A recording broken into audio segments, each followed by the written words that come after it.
today we are going to see what is important question in Unit 5. So there are three chapters in Unit 5. First one is the bash scripting, second is the HA cluster, and third one is the installation server.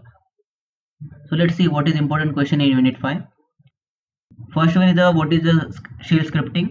So this is the very important questions. ये आपको लिखना पड़ेगा कि shell scripting use कैसा करते हैं और क्यों यूज किया जाता है, उसको स्टार्ट कैसा करते हैं, आपको बिन बैश का उसका यूज क्या रहता है, देन अगर उसके आगे आप हैश लगा देते हो तो उसका यूज क्या रहता है.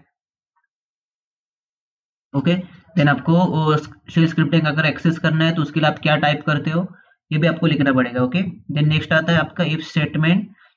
तो आपके जितने भी स्टेटमेंट है ये भी स्टेटमेंट एक बार पढ़ लो.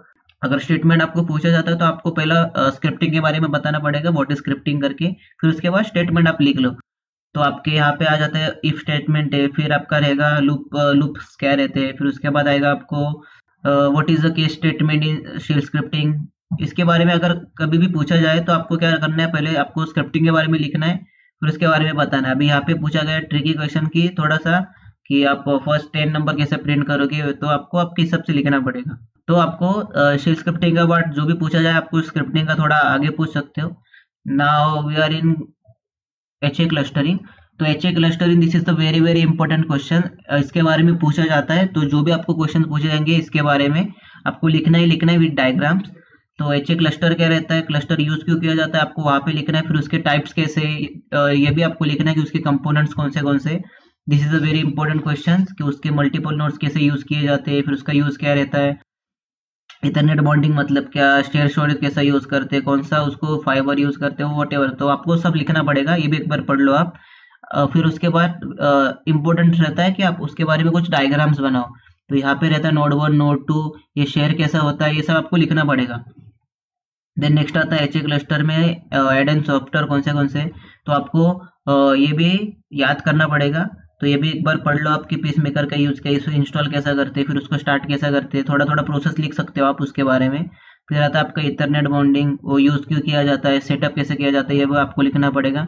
फिर आता है आपका HA क्लस्टरिंग विद कॉन्फ़िगरेशन. तो उसके कॉन्फ़िगरेशन फाइल्स कहाँ पे रहते हैं, कौन से सॉफ्टवेयर इसके लिए इंस्टॉल किए जाते हैं, डायग्राम्स कैसे उसके वर्क करते हैं, अब सब आपको लिखना पड़ेगा. LVM क्रिएट करने के बाद कैसे उसको वर्क किया जाता है, यहाँ पे कौन से पैकेजेस इसके लिए इंस्टॉल किए जाते हैं आपको लिखना पड़ेगा, कॉन्फ़िगरेशन फाइल्स कहाँ पे उसके.